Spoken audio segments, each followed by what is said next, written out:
Now, different vortices have different qualities. And the Santa Fe vortex, by being connected to the ancestors in a specific way, is connected to a broad range of collective emotionality. And it is your emotionality that actually is reflected by certain weather patterns. So the idea is that in that vortex, it helps, as a permission slip, to amplify your connection to the collective emotional mind, so to speak, of your society. And thus you can see reflections of that connection emotionally playing out in weather patterns on your planet, especially at this time of climate change. There are many chaotic things going on your planet, and therefore the climate is reflecting that. Hi, Bashar. Good day, good day. Thank you for sharing your knowledge and wisdom with us. It is our passion and our pleasure to do so. So I've been passionate about the science of path of least resistance in relationship to the science of synchronicity, Yes. flow state, and play and playfulness. Yes, well, they're all interconnected and part of the package of acting on your passion. Yes. So a few years ago, in 2017, some of our neuroscientists showed that we are hardwired to follow the path of least resistance. Yes. And the same scientists, along with some other people, have written about it, that how we need to kind of manipulate this quote-unquote lazy nature. So I think that there is a misunderstanding about the path of least resistance. There is a misunderstanding because it has nothing at all to do with laziness. Yes, because they don't know who we are and how we are supposed to operate, and they don't know about the higher self, right, and formula, and they don't. They think that, They don't. So they are mislabeling the idea or the notion of the path of least resistance. It simply means that as you follow that, your life becomes more effortless. You're more capable of accomplishing things. You can do less and get more. It's not laziness, it's efficiency. Right. And the more I learn about our hunter-gatherer ancestors, I realize, based on your teachings, that they really followed, or those who still live, they really followed the formula. Yes, of course. And live on synchronicity, right? It's built into nature. The idea simply is just like nature. It actually, if your scientists are really observing things, nature uses the least amount that it needs to use in order to accomplish something. So again, it's not laziness, it's just energy efficiency. Yeah. So that's the main reason I think that those hunter-gatherers, they didn't have all of these chronic diseases that we have in our modern society. It's one of the main reasons, right? Because yes, they had some, but not as many. And it was for different reasons more often than not. Okay. And then and it's not health related, but you can say that, you don't answer, of course. In a lot of our chronic diseases, it has shown that we have mitochondrial dysfunction, and I think that it's also related to this resistance, mitochondrial burnout or dysfunction. Yes, all resistance to the natural self will manifest in some form of dysfunction or pain or misalignment or inability to actually activate certain features within you. It is a dysfunctional vibration to be something you're not. Yes. So my question now is, thank you for confirming this, because I wanted to be clarified and confirmed, and so I appreciate it. Yes. So now I have a question that if we want to, like, for example, measure this resistance, and maybe some scientists already probably do that and I'm not aware of it, but would it be one of the best way would be, like, for example, showing this mitochondrial dysfunction through oxidative stress and those things, or like through EEG patterns? Or Oh, it can be done in a number of ways. It's up to the imagination of the person and what they're attracted to use. Okay. You don't have any word? I mean, because I'm passionate about this, and I'm not saying, but I thought that... Well, the easiest The easiest and most obvious way is the idea of experiencing what you call negative experiences, negative emotions, negative thoughts, negative behaviors, the things that are disassociative, the things that are disconnecting, the things that spiral downward and separate and isolate in a negative way. Those are the easiest things because they're automatically reflected by the things and events going on synchronistically in your physical reality. So to us, that's simply the most obvious way to know that there's resistance, is what's your life like? Okay. All right? Okay, thank you so much. That was it, and thank you so much again. You are welcome. Good day. Good day.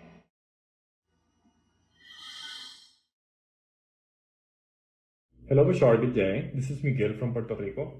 I have a question about the window of contact. Now, from 2033 up until 2040, is that contact with the IL, or is that contact including the third hybrid race, which is the Sasanis, contacting us? Or if there is another window that you can share where the Sasani people will be more closely interacting with people on Earth. And my second question would be, is there even another timeline that you can share where the contact is much closer? It will be with basically anyone who wishes to interact with you guys. If we are on the beach, if we are in our backyard, or wherever we might be, and we see crafts or being, and we could just have a conversation. When could that be in a possible, probable future? Thank you. Good day.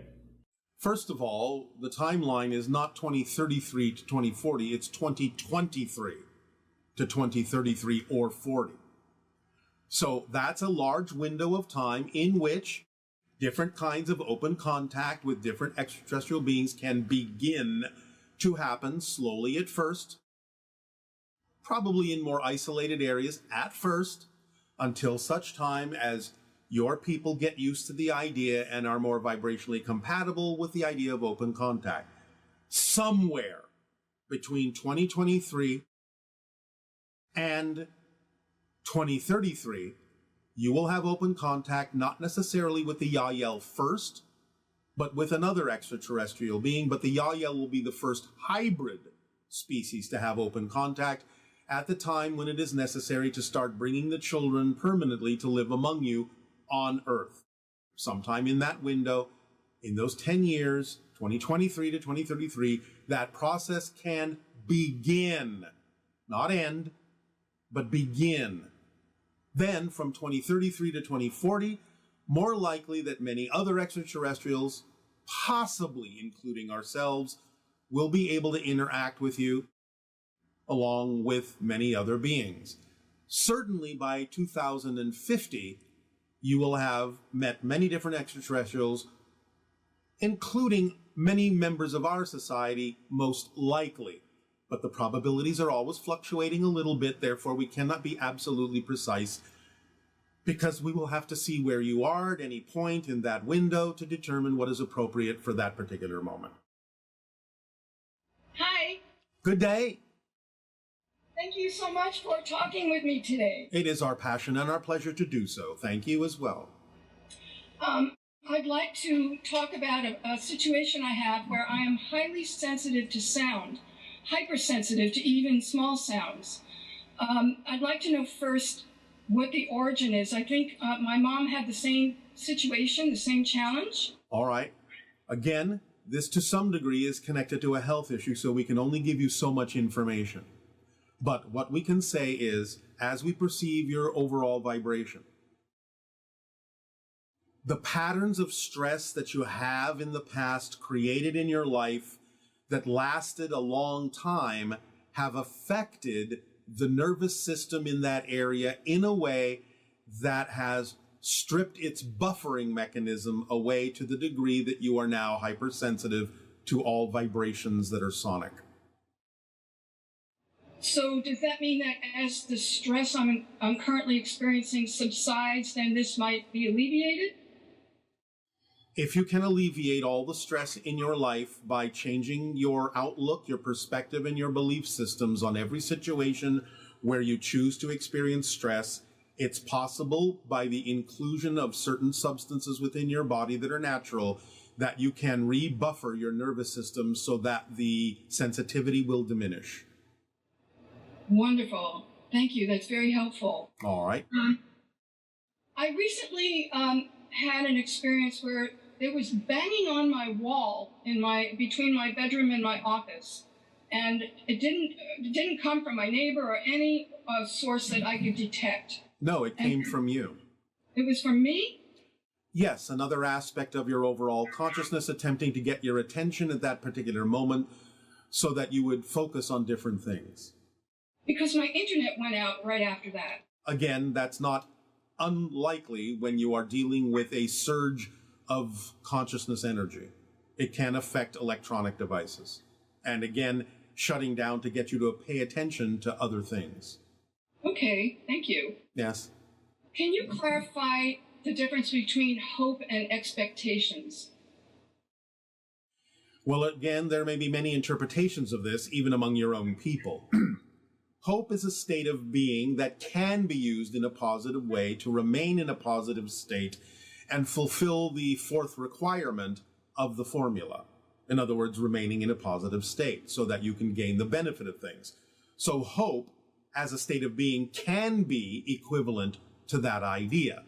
At the same time, on the negative side, hope can also be the idea of a doubt that something will happen in the way that you prefer it to happen. I hope it happens, but I'm not sure. So it just depends on how it's being used. And the idea of expectation can be more of a hope that also carries insistence with it. I hope this happens in exactly this way because it must. Okay. If planet Earth is a holographic universe, can you share who or what species is co-creating that with us? Anyone that's aware of the idea of Earth, of course. Otherwise, they wouldn't be aware of it. So it's a number of different ET species working in this holographic universe with us? Well, yes, when we tell you that you have connections to Sirius or connections to the Greys or connections to any other extraterrestrial, those connections are representative of the fact that they're aware of you, and that means they're co-creating the idea of that relationship in their reality too. Otherwise, there would be no awareness, there would be no connection. And is there purpose for having this holographic universe to communicate with us, to bring us to being the sixth hybrid race? Is there a purpose to the holographic structure or a purpose to the connections? Both. Well, of course, the holographic structure is just the structure of existence. That's just the way it plays itself out in physical reality. So it doesn't need a purpose, that's just the way it's structured. But you can use it holographically to know that everything is accessible from any point, and therefore allow yourself to see distance as an illusion.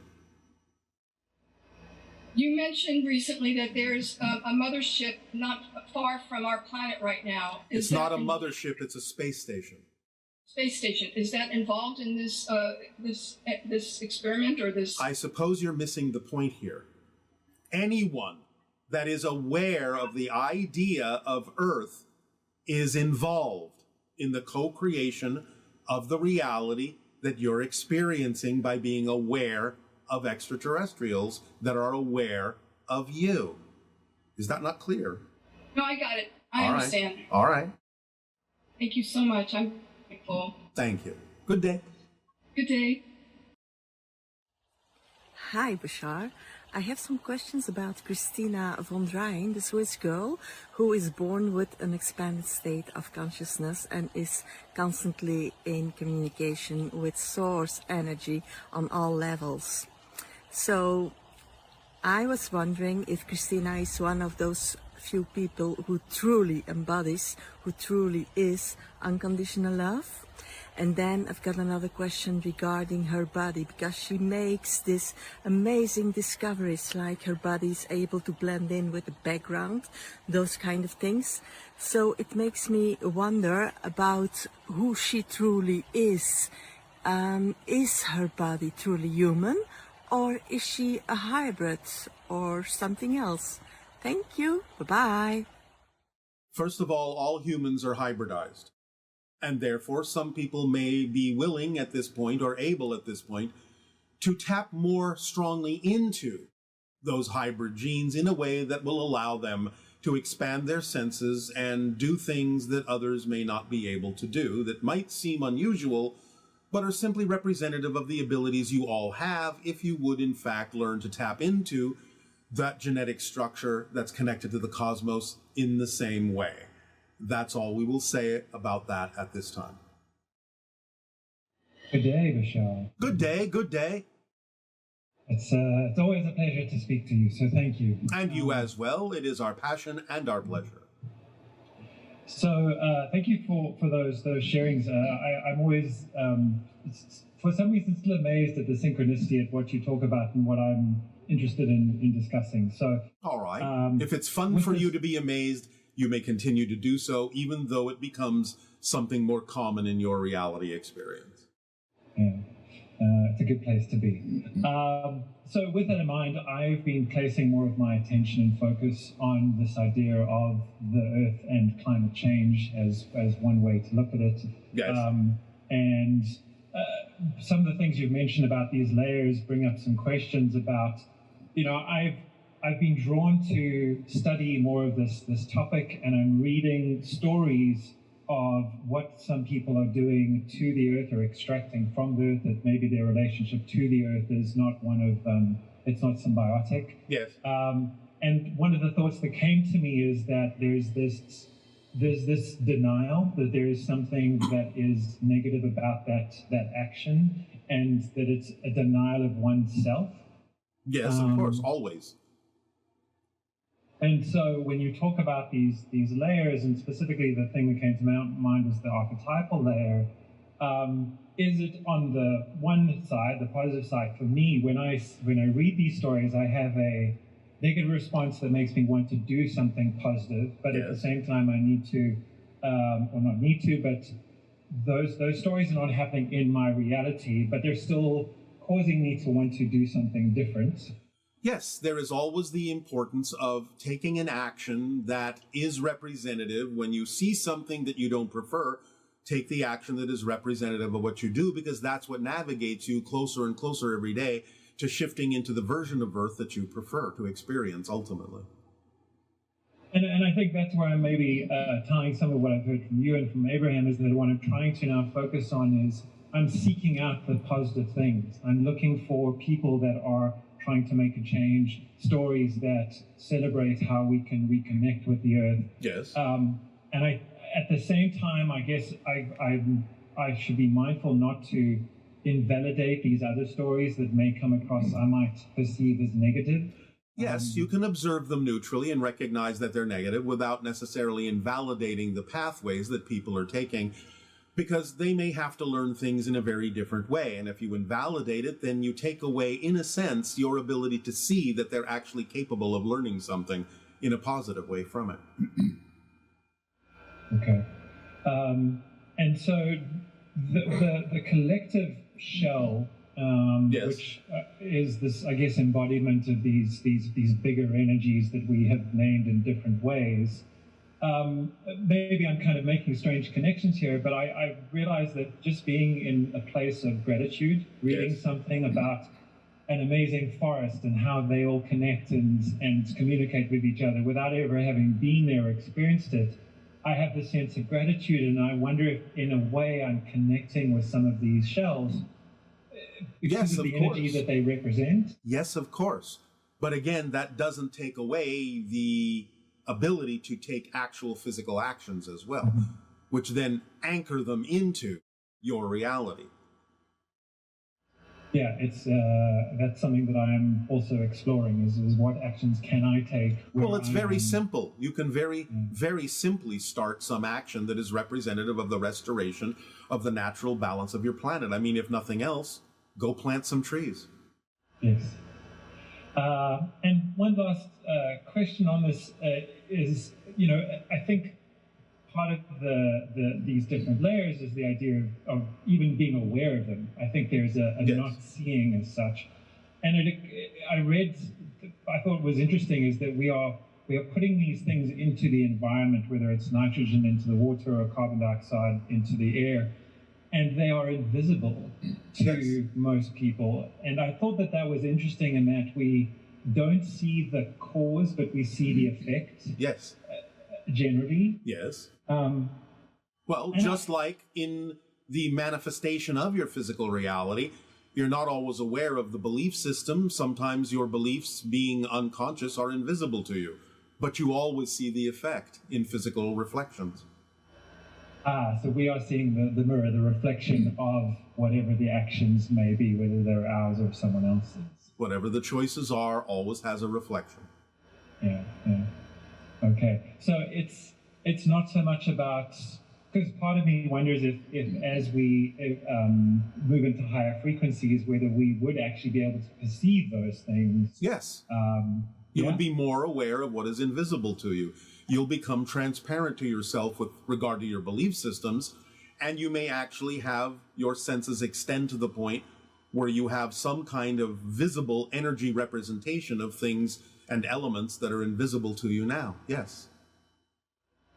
And connecting with, say, the elementals is one part or the beginning of that journey. It's something. It can be, because they can guide you into how to rebalance yourselves, because they are the very essence of balance in nature. And this is, I think, I mean, I know the answer to this question, but I have doubts in it, and I know I said it was my last question, in that I don't believe I've ever seen an elemental per se. I feel a lot more connected with nature and the environment more recently than I have in the past. Yes. And I still have gratitude for these things that I may not perceive immediately. Yes.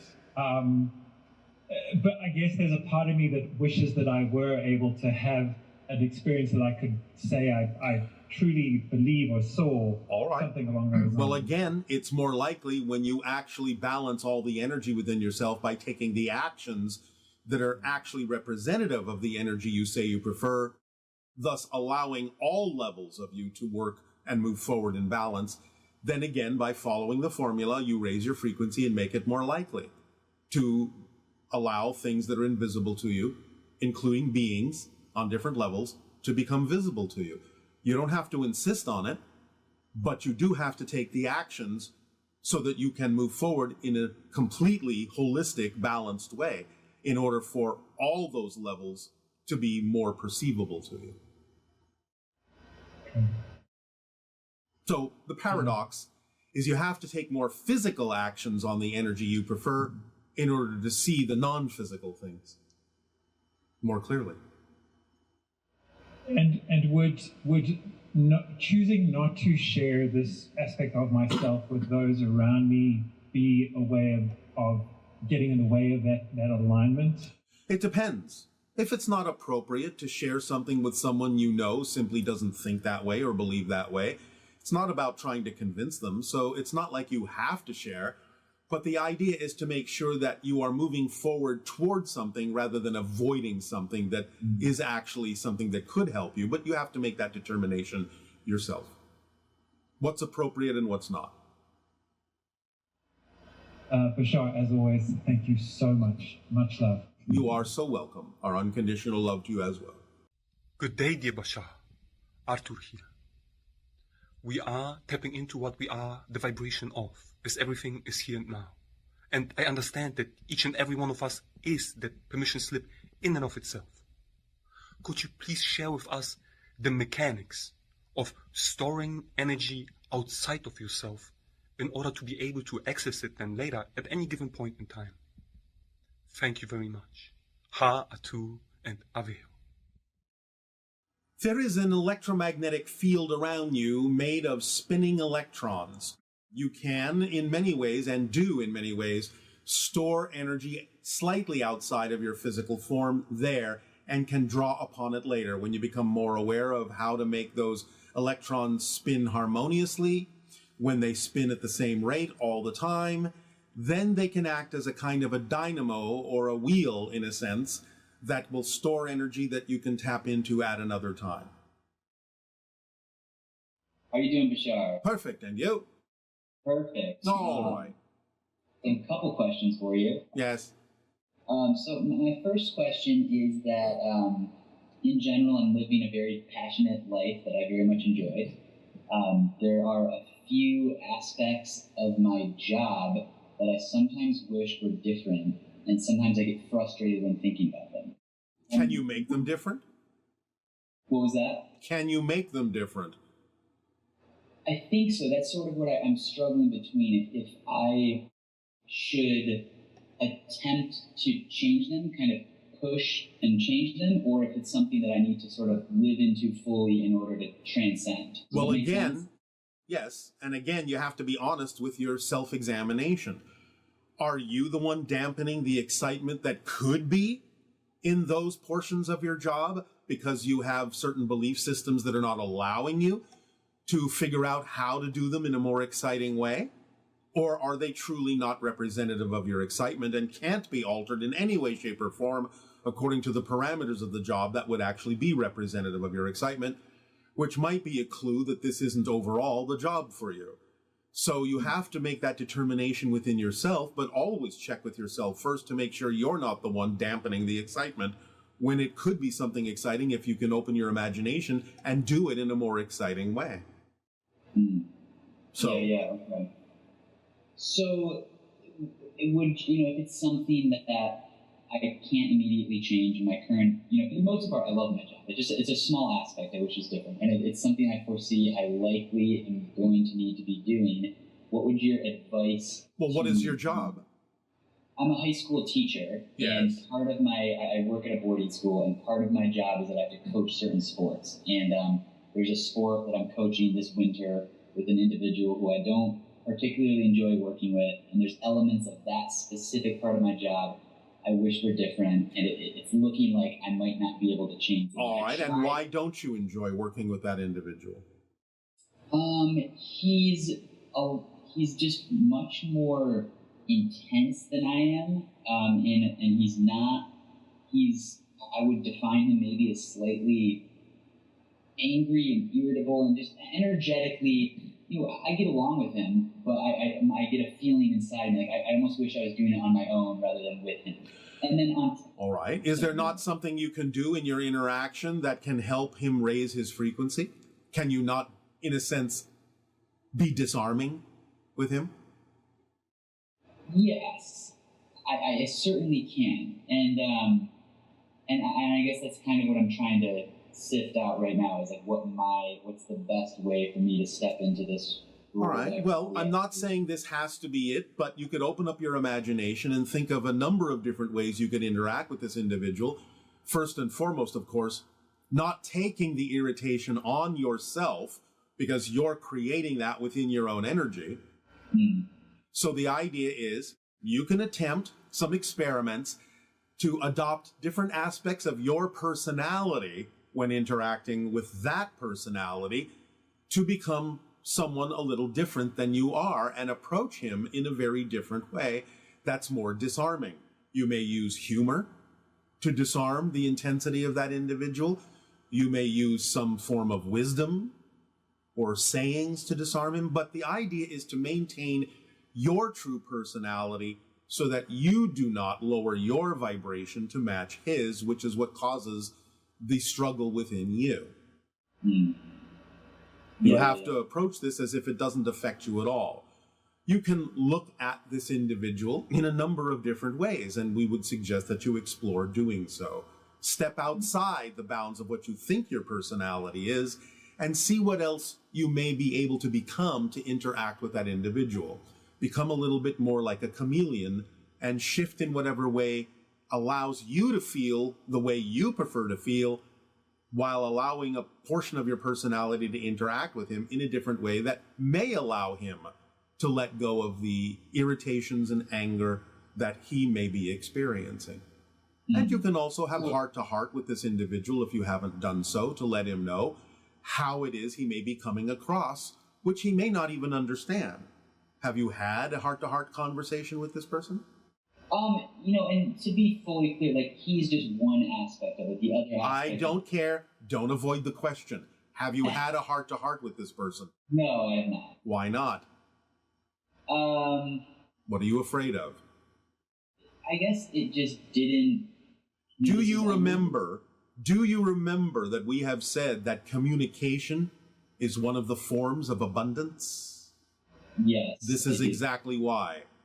When you can clearly communicate in a loving way what it is that you perceive is going on, you may actually be capable of using that form of abundance to allow the other individual to have an opportunity to change themselves. Not that they have to, not that they will, but at least give them the option, give them the opportunity by allowing them to know how you are perceiving them, how others may be perceiving them. And therefore, they may not even realize how they're coming across, but you can give them an opportunity to know so. Again, doesn't mean they'll change. And again, it doesn't mean you have to feel affected by it. But if it persists beyond the idea of anything that you can do to help the situation be more creative, change in more positive ways, then you may have to determine that it might be possible that you need to be in a different location with different people to do what it is you're excited to do. This isn't the only job in the world where you can do what it is you're doing. Right. Definitely. So all of these options are available to you, but you actually have to use your power to act on them. Otherwise, you'll never know what could have changed. Beautiful. And is this situation that I'm going into, I mean, I know the answer to this, but it's all here for me, right? Of course. And for others. Again, it's not always a one-to-one reflection when you encounter someone who's nothing like you, but it is in your life for a reason because you may be able to help them. Yeah, beautiful. Okay, I have one or two more questions, if that's okay. Yes. So I'm wondering if you can explain what is happening, like, energetically in my consciousness or one's consciousness when I experience feelings of guilt or unworthiness. What is happening to my consciousness when that's going on? You are lowering your overall energy frequency, and you are slowing down the transmission of information along the neurological pathways of your body and your brain. Interesting. Beautiful. And your final question? My final question is that I have a tendency to You choose. Okay. I choose. Yes? Yeah. I often choose to seek approval of others, and I'm wondering what is an effective way to unlearn this. Why do you care what others think? They're not living your life. You are. You can take advice when and where you feel it's appropriate to absorb it and apply it in your life, but you're the one that gets to decide what's true for you. So why do you care when someone who's not living your life tells you something or needs to approve you? Why don't you simply approve yourself? Yeah, no, it's a good question. And Thank you. Do you have a good answer? What do you get? Here's the way you ask the question. What am I getting out of needing the approval of others that I'm not doing for myself? What am I getting out of it? Because you don't do anything that you don't believe serves you somehow. And sometimes that simply means that the alternative, because of your belief system, is too scary. So you stay where you are because it's familiar. So I feel like what are you getting out of it? I feel like I'm often worried about making other people uncomfortable if I'm living my true self, that it's like too much for them. And so I'm So what? Yeah. Again, if you're not doing something intentionally to harm them, intentionally to make them feel uncomfortable, if you're really truly being yourself to the best you can, then whatever they choose to feel is their choice. So why are you going to make your life conditional on someone else's issues? Yeah. Is this helping? No, yeah, it is. All right. So ponder those questions for yourself and see if they still make sense to you, because when they stop making sense, you'll let them go. Beautiful. All right. Thank you so much, Bashar. You are welcome. All right. Have a good day. I absolutely will. You may too. Thank you. Hello, Bashar. My name is Shauna, and I live in Salem, New Hampshire. I am still fairly new to your teachings. I've been listening in for about a year now. And there are a couple of things that you mentioned which I'm hoping that you can give me clarification on. One is the threshold of believability test. I've heard you mention that. And the other is permission slips. I have a fairly good idea of what you're talking about in regards to permission slips, but if you could clarify that definition, that would be fantastic. And the threshold of believability test, again, if you could clarify that definition so that I may start to notice more about myself and put this test into practice. Thank you so much, Bashar. Good day. The threshold of believability test is if there is something that you recognize as your preference, but your belief system is saying that it may be a long time before you can actually experience it in your life, then the threshold of believability test is for you to start at a time when your belief system makes it easy for you to accept that it will happen. So in other words, for example, can it be possible?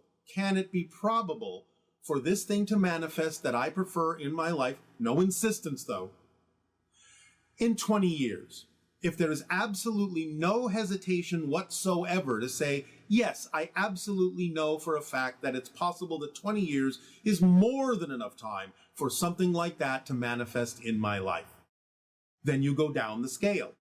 Is it possible in 15 years? Yes, no problem. 10 years? Absolutely more than enough time, no hesitation, answering yes to that at all. 5 years? Not sure. As soon as there is hesitation, that's how long it will take with your present belief system. So you have to find out what belief is telling you that it has to take that long. And if you find that you can change that belief by identifying what it's telling you and changing the story behind it, then you take the test over again. 20 years, no problem. 15 years, no problem. 10 years, no problem. 5 years, absolutely no problem. 3 years? Well, if you hesitate again, even for a fraction of a second, now that's how long it will take with your present belief system. So look again at why you believe it would take that long for whatever reasons you're creating and see if you can change that belief in a way that you actually know for sure that that's a way you can change the belief. You can't fool yourself. You have to really know that that's simple and it's easy to do. And you keep going down and down and down until you can go down and change anything no further. That's how long then it needs to take in order for you to experience the physical processes necessary for you to fully appreciate it when it manifests, because it will probably take a little time.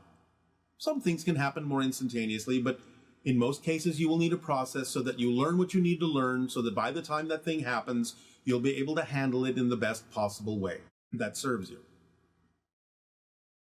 So that is the threshold of believability. Now, a permission slip is simply any technique, any tool, any ritual, any object, any discipline, anything in physical reality that you believe will help you become more of who you are, because you're attracted to use it because you believe it aligns with your belief system and will actually allow you to circumvent that belief system to have a broader sense of what is possible for you.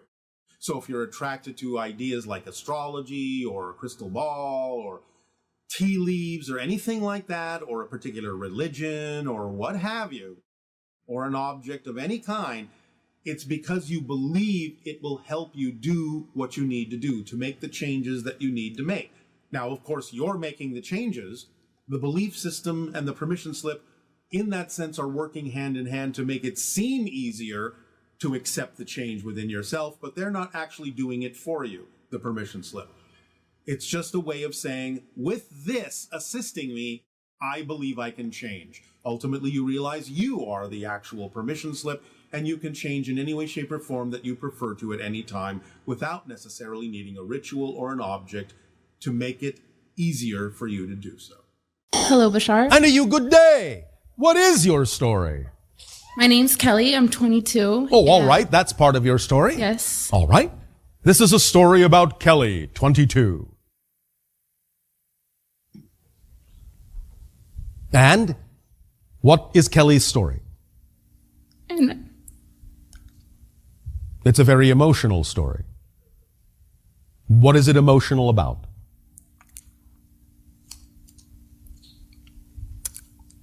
Take your time. What are you feeling? What was that? What are you feeling? It's overwhelming. It's really exciting that. Are you feeling love within yourself? Yes. All right. And I'm starting to realize. That you deserve it? Yes. Oh, all right. That's a nice story. For a long time, I felt empty and sad and. Yes. You told yourself a very empty story for a long time. But now you are telling a very fulfilling story. Yes. And Yes. part of it is as I'm growing and I'm starting to learn a lot. Yes. Which is what growing is all about. Yes. A lot of it is memories that I'm trying to Not trying. that I'm remembering. Yes. And I just That wanted, have to do with what? with myself as a young girl, Yes. because I feel a lot of things I blocked out, and I started to forget who I was, and All right. because it was painful to think about it. All right. But now you understand that you can invent yourself at every moment as a new person. Yes? Yes. And as you do so, the things that you're calling past memories actually have no longer any relevance for you because you're not that person anymore. Literally. They literally have nothing to do with you anymore if you choose to define yourself that way. Do you understand this concept? Yes, Bashar. All right. And every day Yes. I remember I spend time by myself, remembering myself as a child. Now that I'm now that I'm accepting and trying to get rid of those blocks. And It's not about trying to get rid of the blocks. It's about investigating the belief systems that you've bought into and identifying those beliefs so that you can recognize that the beliefs that are out of alignment with your truth don't belong to you and you can let them go. You may have simply been given them by parents, by friends, by society, but once you identify them as someone else's beliefs, you will understand they don't belong to you and you can let them go. Because you don't want to carry what doesn't belong to you. You understand? Yes. So let them go if they don't belong to you. Because once you understand they don't belong to you, they have no more effect on you. Because effect is only what you choose to be affected by. And if you have beliefs that are unconscious, you feel the effect because you're not aware of what the belief is. But once you know what the belief is, once you identify it, it no longer has an effect because you can recognize you no longer prefer it to have an effect. You're no longer choosing it to have an effect. And so it no longer does. Identification of the beliefs is key. Thank you. And one more is, as I'm remembering these memories of myself as a kid, a lot of them, they are exciting and I feel really happy when I think about it. But then in the end, I feel at the end of that realization, I feel sad because it's gone. And because it's what? You feel sad because it's what? It's not gone. I know. It will never go away. Remember that growth is the process of inclusion, not exclusion. You will always be aware of that as a possible experience, but you can understand you don't have to choose to buy into that experience as having anything to do with the you you're defining yourself to be now. Do you understand the difference? Yes. If you truly are a different person, if you truly define yourself as a new person, then linearly speaking, from a space-time perspective, if you truly have defined yourself as a new person, then wouldn't you as a new person have a different past than the person that was there a moment ago? Could you repeat that one more time? Yes, I can. And for the first time, If you truly understand that you're defining yourself as a new person and understand clearly that when you do redefine yourself as a new person, that this is not just a metaphorical idea, that you literally are a new person, then linearly speaking, from your space-time perspective, every different person has a different history. So if you really are defining yourself as a different person than you used to be, then you have a different past. You have a different childhood. Define the childhood that belongs to the person you're defining yourself to be now as a young adult. You can define the childhood now. You create the past from the present, not the other way around. The past does not define the present unless you choose to create that illusion. But you're creating that illusion from the present because you only exist in the present. So any so-called past that you're remembering, you're actually creating the relationship to that idea now from the person you're defining yourself to be. So if you define yourself differently, you can actually know you've created a different past, a different relationship. So define the child you'd prefer to be. Or in your language, define the childhood you would prefer to have had. That is relevant for the person you're defining yourself to be now, and recognize that the so-called memories of the childhood you don't prefer belong to another woman. They don't belong to you. It's her childhood, not yours. Not yours, literally not yours. It's not about ignoring it. It's not about covering it up. It's about acknowledging it as the stepping stone that you were able to use to define who it is you prefer to be. And in so doing, the childhood she had helped you become the person you are that has a different childhood. That's the paradox. Is this making sense? Yes. So you, whoever you are now, never had that childhood, even though you can still be aware of those so-called memories, but those so-called experiences belong to her, not you. She's in another reality now. You're not her any longer. Literally. I don't care what you think you still look like in the mirror. That's just an illusion of continuity. You're actually a different person, literally, because person is an artificial construct. Personality is just composed of beliefs and emotions and thoughts and behaviors. It's a mask that the consciousness wears to have a physical experience. It's just part of the ego structure mask.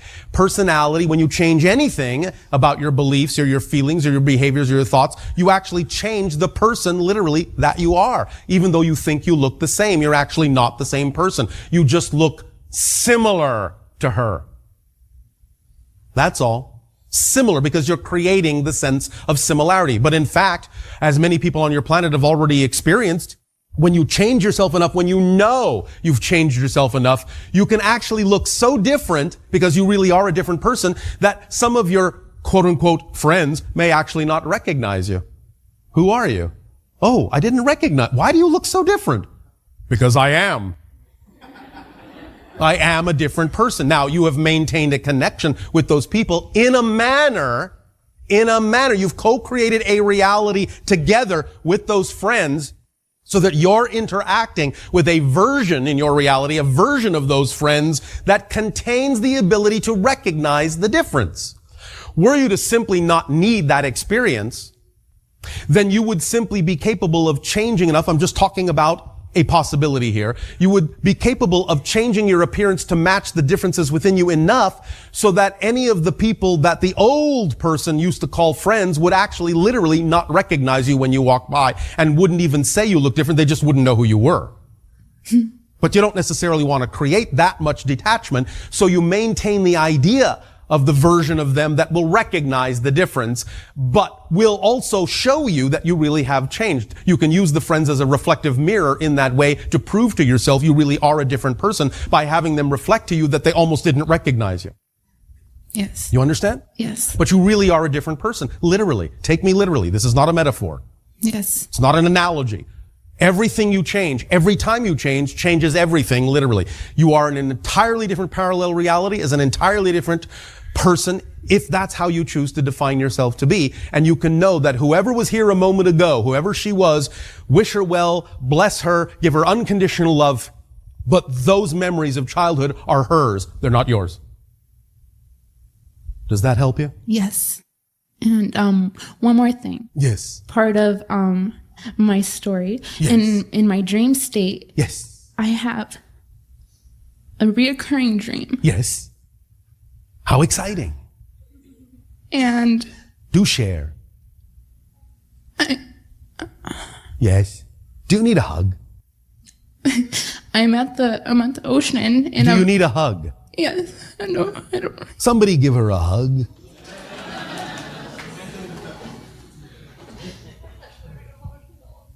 No, there is nothing to apologize for. This is the process of discovering your beliefs.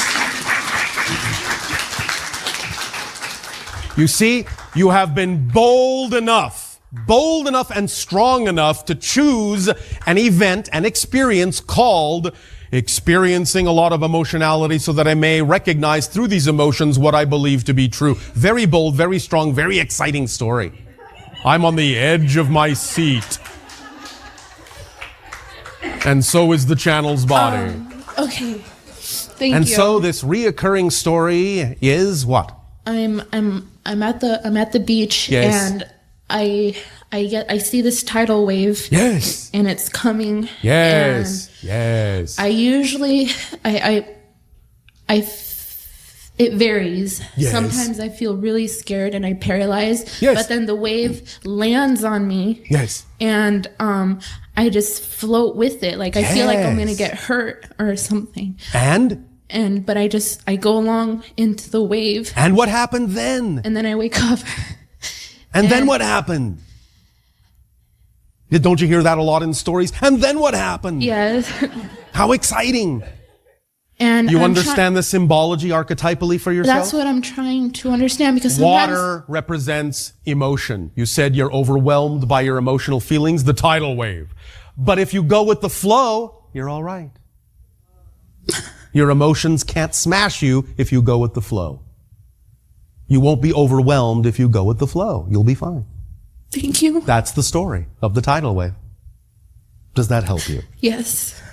Then pleasant dreams to you in your new story. Thank you, Bashar.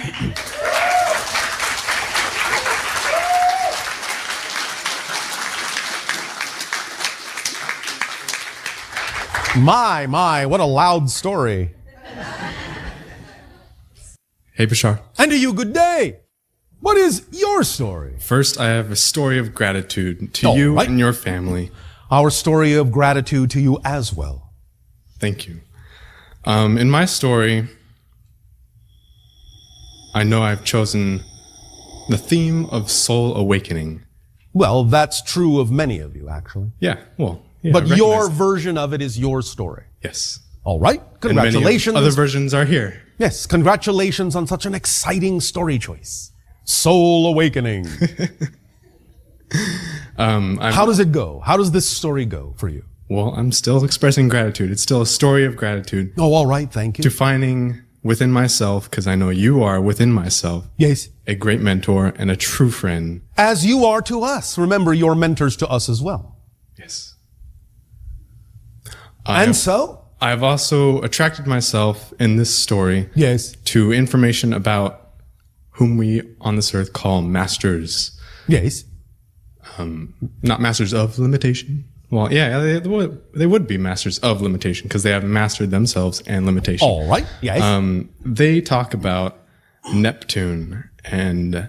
Are you referring to the idea of the planet in your system or the archetypal god form? Well, I'm not exactly sure, but they say Neptune. Yes. Taking this on as much as I understand it. Yes. They talk about a civilization who composes the root race to humanity and whose teachings they now live by. All right, but you understand there are no other indigenous physical life forms such as your civilization physically on any planets in your system. Not physically, right. They are talking about the idea of the connection of non-physical consciousness beings to different archetypal planets in your system. Right. Because the resonant vibration of those beings simply matches the resonant vibration of those planets as you have laid your system out archetypally. Right. All right. So they identify with them in that way. Right. All right. And so our teachings. All right. And so how does that archetypal story serve you? Why have you attracted yourself to this? Because I want to live that story. Which is, in a nutshell, in 25 words or less, pitch it to us. What's that story? The story of mastery over self, mastery over limitation, to become a being who also projects and represents the world's spirit. It is not mastery over self. It is mastery of self. Oh, right. Because it includes, right? Yes. And you don't lose yourself. You will always be what you consider to be you, no matter how high you go. No. I had no intention to convey the thought that I would lose myself because I must retain my essence. We are just more clearly delineating the definition that goes with the idea called mastery over self. Yeah. That implies within the definition that you lose the self. That's why mastery of self is more of an appropriate way to define it, because then it's all inclusive and you don't lose the self-identity. This and that. Yes, this and that, not this or that, this and that. Okay. As far as the identifying with those teachings. Yes. And I know I can use my own synchronicity to attract them, but well, you always do. Yes. And so? Could you throw me a bone? A thigh bone? An arm bone? What kind of a bone? A bone of information. About what? About these teachings. But you haven't shared your story about it yet. How does it resonate for you? So that we can throw you the bone that resonates to your particular interpretation of the story. Mm-hmm. Put it out there and you'll get something back. Well, I'm living my story. Pitch us the story that attracts you. Why are you attracted to this particular resonant story? Because it represents my ultimate beauty as a being experiencing physical reality. But what are the specifics of this story that do that for you? What are you specifically resonating to in terms of the structure of this story? What are the elements in the story? To become a being that expresses compassion and is removed from suffering. Removed? You mean you're not choosing to suffer? Right. All right. Well, then don't choose to suffer. Anyway. Do you want the story to be more complicated than that? No. All right. Well, I've just thrown you a bone. Don't choose to suffer. Don't choose to identify any experience you have as suffering. And you won't experience it that way. Can it be that simple? Of course. Does that help you? Yes. Does that answer your question? Well, I wanted to know if there are any physicalized information about these teachings that they have represented in the story. Are you looking for a permission slip? Yeah. A physical permission slip. Well, hasn't your imagination come up with something that's a physicalized representation of these teachings? Not that I have currently. Well, why don't you use your imagination to do so if that's what you want? Maybe you don't need one. Are you talking about the idea of creating them? If you want to create a physicalized version or a physicalized representation of this particular permission slip of energy, you have the imagination to do so. If you haven't invented what you're asking for, maybe you don't really believe you need it. Well, I imagine them to be in some sacred temple in the Far East. Oh, all right. Written on manuscripts. All right. Then why not join them and write your own manuscript? And that will be your permission slip. Yes? Of course. Well, that was easy, yes? It's always easy. Yes. There you go. So write your story out in manuscript form if that's what it takes to represent that energy for you. If that's what it takes to resonate within your story, join them in what you imagine they're doing archetypally and become one of them and do what they do. Remember that by mirroring what you imagine is representative of that reality, you will then be expressing through physical action the vibrations of that reality. You will be a being in that reality, and thus then the things that are germane to that reality. Can you define that a little? Germane, I don't really understand that. Relevant. All right. But there was another connotation that you may discover later. Yeah, because I noticed you broke it down in a very Yes, I did. particular way. But that's going to be one of those funny little clues in your story that you're going to have to become a detective to discover. A detection story, I love that. All right. So go to your temple, write your manuscript, become a detective. You will see. Yes, and I am doing my best to... I know.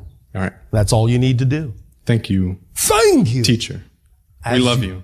Our unconditional love to you as well.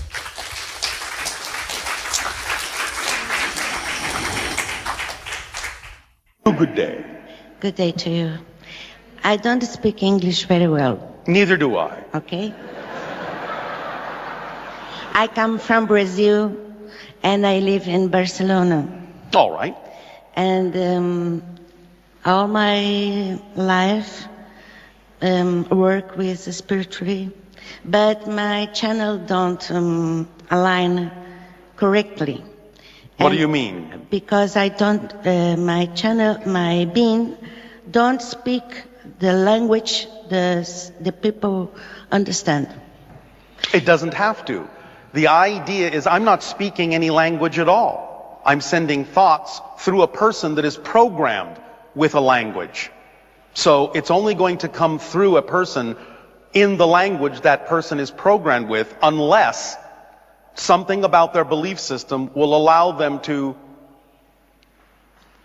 override their education and allow another language to come through. But that's rare and most often doesn't need to happen, because there are more than enough people who speak certain languages that entities can use as translation devices without necessarily having to force someone to speak a different language they're not programmed with. Yes. Do you understand? No, but my son translate to me. How I alignate my energy, my frequency. No, just a moment. How can I align my energy to the same frequency of my being, the I channel? By acting on your highest passion to the best you are able, with no insistence on a particular outcome, and letting synchronicity guide you through life to do the things you need to do to practice more. You will get better over time. Practice more. Practice more. Practice. Okay. Thank you, Bashar, very much. You are welcome.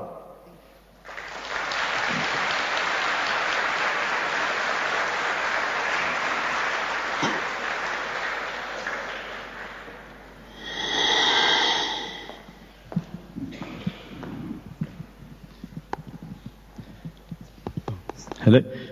Good morning, Bashar. And to you, good day. This is very exciting for me to be able to talk to you. It is exciting for us as well. I'm here with my best friends, Nitesh and Rak today. And a question that we commonly have is that we'll meet on a weekend or an evening or an event like this. We'll talk about your concepts that you shared with us over YouTube. Yes. And we'll feel quite uplifted. Then we'll go back into work mode on a Monday, Tuesday, Wednesday, and we find that our energy gets sucked out of us. Why do you choose that? Why not stay in the state that you prefer? We try. No. The idea isn't to try. The idea is to choose what you prefer. What's so difficult about choosing it? Are you buying into belief systems that have nothing to do with what you prefer? The answer would be yes. Yeah. But why? Why not find the beliefs that say that you must buy into those beliefs? True. Well, why not? Why not use the time to do that? Find out what the beliefs are that would make it seem logical in order for you to choose things you don't prefer. You must have beliefs attached in a way that makes it seem to be the logical thing to do. Find those beliefs and see how nonsensical they are by identifying them consciously. Once you identify them consciously, if they're out of alignment with what you prefer, they will appear to be nonsensical. And as soon as they appear nonsensical, they're gone. The belief appearing nonsensical is not the beginning of the process of letting it go, it's the end of the process of letting it go. But you have to find them and allow them to appear nonsensical. But right now, apparently, if you keep choosing them, they make sense to you somehow to keep choosing things you don't prefer. Only a negative belief can make that possible. So find that negative belief that makes the things you don't prefer seem to be the logical thing to do, and you will see that it makes no sense. And then you will let it go. Yes? Yeah. Because it's a choice. It's always a choice. You can't really anymore get away with saying, it's a tendency, it's a habit, it's a pattern. Because if you know it's a habit, it's not a habit. It's a choice. A habit is something you do that you don't know you're doing. If you know you're doing it, it's a choice. But that gives you the power to change it, knowing that it's a choice. Find out what the belief is that makes it seem like the logical choice to do something you don't prefer. When you find out what it is and let it go, making that choice won't seem logical anymore. You'll make different choices. Yes? Yeah. Does that make sense? It does. Are you willing to allow it to be that easy? I am. All right. Then have fun. Thank you. And fun on Tuesday and Wednesday and Thursday and Friday.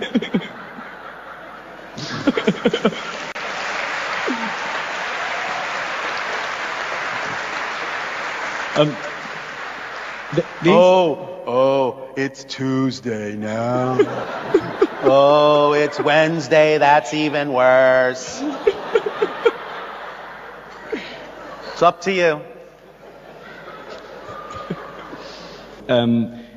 I think that's on a spectrum of what can happen in a week. There's lots of people out there who need love and need support. Yes. And another thing that we discuss is how do we help people? By being yourself. How can you help someone if you're not you? Yes? Yeah.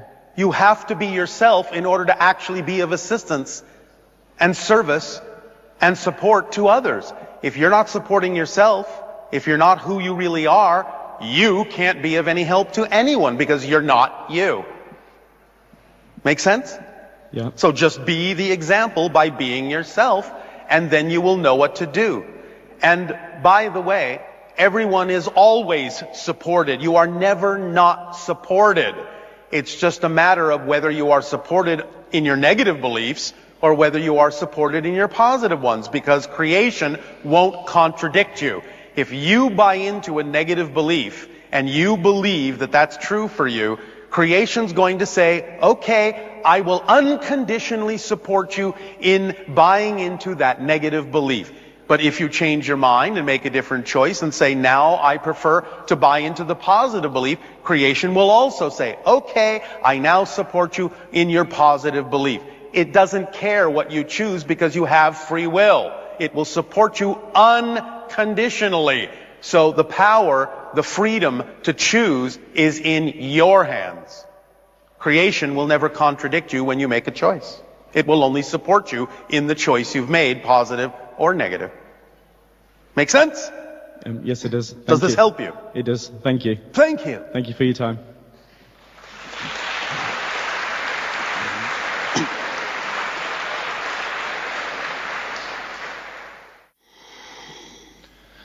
Good day, Bashar. And to you, good day. I'm pretty excited to be here.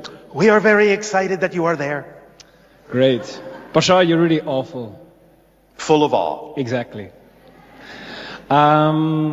First of all, the most pressing question was, how do you dance in your society? Because you're still quasi-physical? Yes. Right? Yes. So what does a dance look like?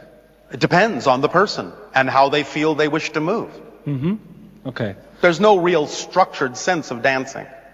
But people will dance as they wish to dance. All right. And you said the music that was, you could compare it to mostly was the steel drum?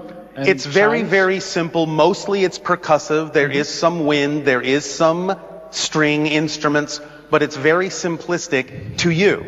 But to us, we can hear many different harmonies within what you would perceive only as a single note. So there aren't any drums? Yes, yes, yes. Oh, but percussive. Simple drums, okay, yeah. Different kinds, not just the idea of what you call steel. We don't really have steel drums. What is it made of then? It is made of a crystalline nanomaterial. Okay. Next question. Last year in August, I got stuck in a machine. Stuck in a machine? In a, it was an accident. And it was pretty exciting. I got stuck on a conveyor belt. It squeezed my leg. Oh, all right. And what popped out? Oh, well said. Well, a lot of stuff I didn't need. And what was interesting about the experience was that at some point I could see myself lying on the floor and all the people around me helping me. And, yes. You had an elevated point of view? Exactly. And it kind of, I could be the person that put on the movie instead of being the person playing it. And so what did that do for you in life? Well, it taught me that I don't need to go for jobs that pay a lot of money. But instead, go for what excites you. Exactly. And you will be supported in whatever way you need to. Did it also remove any kind of concept that you have to be afraid of death? Not quite. Not quite? No, not. You're still afraid of death? Yeah. Is that what you're saying? Yeah. Why? What are you afraid will happen? You know that all of you die billions of times a second. Well, that helps. Not so bad, is it? No, it's all right. Yeah. Still here, aren't you? Yeah. All right. You will always change. You're always dying. You're always being reborn billions of times per second. You're becoming a new person every moment, every moment, every moment, every moment. Because you're shifting your consciousness through billions of parallel reality versions of yourself in order to create the side effect you call time and space and change. Okay. So you're dying all the time. So yet here you are. So what? So what? Exactly. Okay. The most powerful mantra you can have. So what? Yes. Yeah, that's a favorite.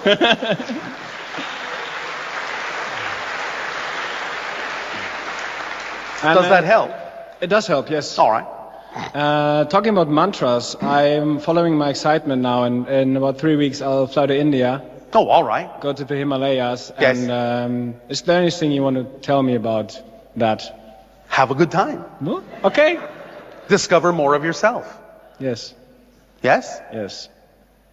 There may be a few things that will be imparted to you by some of the people that you meet that will be some of the information you've been looking for. Mm-hmm.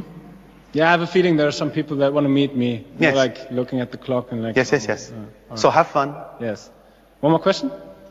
That was a question. Another one? That was a question. Another one? That was a question. 2 more. Okay. Some of you are actually learning.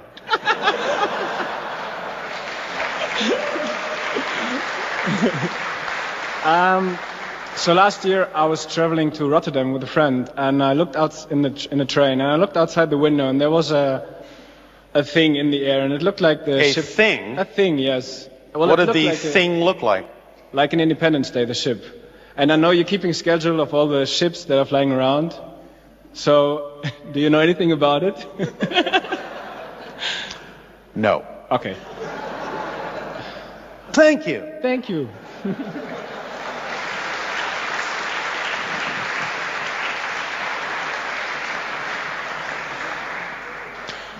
We actually did, but we're not going to tell him. Just kidding. You want to come up? Okay, here you go.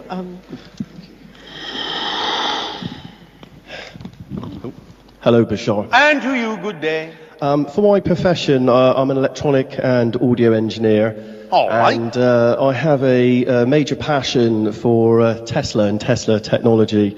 Yes. And also health technology. One of the things I'm into is ozonated water and electrotherapy. Yes. I just wondered if you could elaborate on those things and whether they are a benefit to humanity. Any permission slip that you're excited about is a benefit to someone.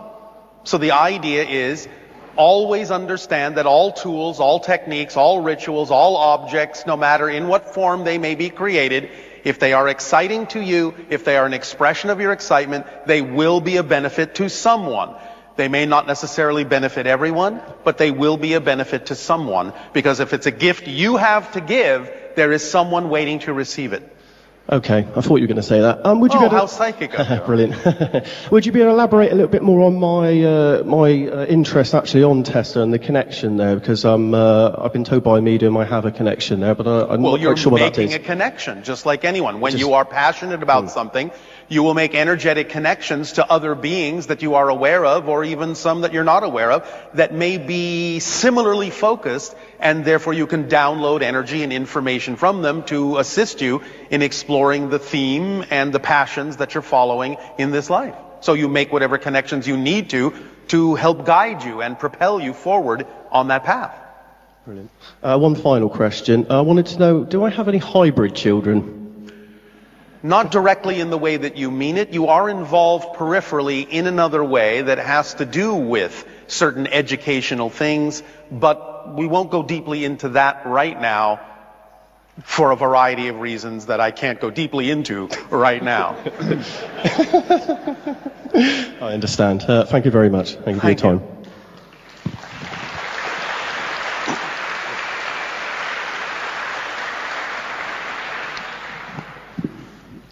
Hello, Bashar. And to you, good day. I'm very grateful to be here. I love you and Daryl and your melodic voice. Our unconditional love to you as well. Thank you. One of my profession in this reality is a musical composer. Oh, all right. How exciting. I would like to ask you, please, could you explain connection between sound and matter or mass? I feel that sound creates the whole creation. Yes, well, everything is resonance. Everything is frequency. Everything is a vibration of existence itself. So all the different frequencies determine the things that you perceive as different things.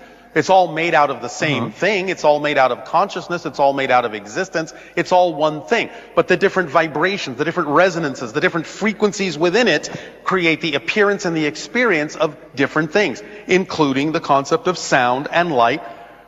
You can see that they are interchangeable when you start to discover, as many of your scientists have, that you can transform one into the other, such as the science you know, or the effect you know as sonoluminescence.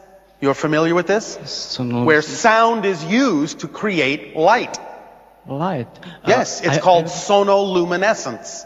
Look it up. They have found a way on your planet to use sound vibrations to actually create light, because it's just different expressions of the same thing at different frequencies. Okay. So it's all about resonance, yes. Okay, thank you very much. And could you tell us about the full potential of music for our civilization?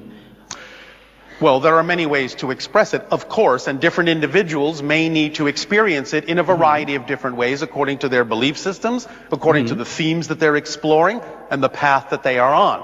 But generally speaking, you could say that when you create the resonances that are most aligned with your true selves on an individual, group, and collective level, you will immerse yourselves in a bubble of vibration, in a bubble of resonance, in a bubble reality that will be conducive to accelerating and amplifying you very, very powerfully. This we do on our planet in a very specific way. We have 3 spheres that surround our planet, that orbit our planet. Each sphere is about 75 miles in diameter. They resonate at a certain frequency and immerse our planet in a bubble energy that allows us more ability to remain within a synchronistic state. These 3 spheres are referred to as epsilon, epiphany, and eclipse. We don't have moons, but we have these 3 spheres. They create an energy bubble, a state of being that allows us more opportunity to remain within the synchronism that we experience in our reality. Okay, thank you. So it's similar to what you're talking about. Okay. Thank you. Thank you. Thank you very much. You are welcome very much.